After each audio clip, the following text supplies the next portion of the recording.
ધોરાજી નજીક તોરણિયા ગામમાં માનવતા સેવા અને શ્રદ્ધાનું અનોખું દ્રશ્ય જોવા મળી રહ્યું છે। ગેસ સિલિન્ડરની અછત વચ્ચે પણ સંત સેવાદાસ બાપાના આશ્રમમાં સેવા યથાવત રાખવામાં આવી છે। ગેસની તંગી હોવા છતાં આશ્રમમાં લાકડાના ચૂલા પર પ્રસાદ તૈયાર કરવામાં આવે છે। જ્યાં ટુકડો ત્યાં હરી ઢુકડોની ભાવના સાથે કોઈ પણ ભક્તને ભૂખ્યા પરત મોકલાતા નથી। આશ્રમના સેવાભાવી ભક્તો દિવસ રાત મહેનત કરી સેવા આપી રહ્યા છે।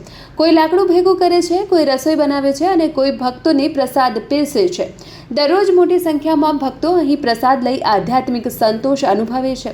અહીં માત્ર ભોજન નહીં પરંતુ પ્રેમ, ભક્તિ અને માનવતાનો સંદેશ પણ આપવામાં આવી રહ્યો છે। સેવકોનું કહેવું છે કે ગેસ ન હોય તો સેવા બંધ કરવી એ વિકલ્પ નથી। બાપાના આશીર્વાદથી દરેક ભક્તને જમાડવાનો સંકલ્પ અહીં જાળવી રાખવામાં આવ્યો છે। હાલમાં જ્યારે ગેસની અછત લોકો માટે મુશ્કેલી બની છે, ત્યારે તોરણિયા ગામનો આ આશ્રમ સંકલ્પ અને સેવાનો પ્રેરણાદાયક દાખલો બનીને ઉભો રહ્યો છે। નકલંગધામ તોરણિયા આશ્રમ મેનેજર નિલેશ ગોંડલિયા। અત્યારે હાલની પરિસ્થિતિ જે ગેસના બાટલાની વિકટ પરિસ્થિતિ થઈ છે, અછત ઊભી થઈ છે, તો પણ અત્યારે અમે તાત્કાલિક ધોરણે શેડ બનાવવાનું ચાલુ કરેલ છે અને મગ બાફણા લાકડા ઉપર અમે રસોઈ ચાલુ જ રાખી છે। અગાઉ પણ ગમે તેવી વિકટ પરિસ્થિતિમાં અમે અમારો આ અન્નક્ષેત્ર ક્યારેય પણ એક દિવસ પણ કે એક તક પણ ક્યારેય બંધ કરેલ નથી।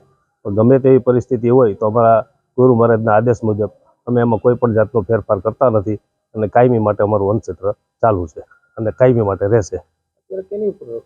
અત્યારે મગ બાફણા ઉપર અમે ચાલુ કરતા છીએ। હા, લાકડા ઉપર જ।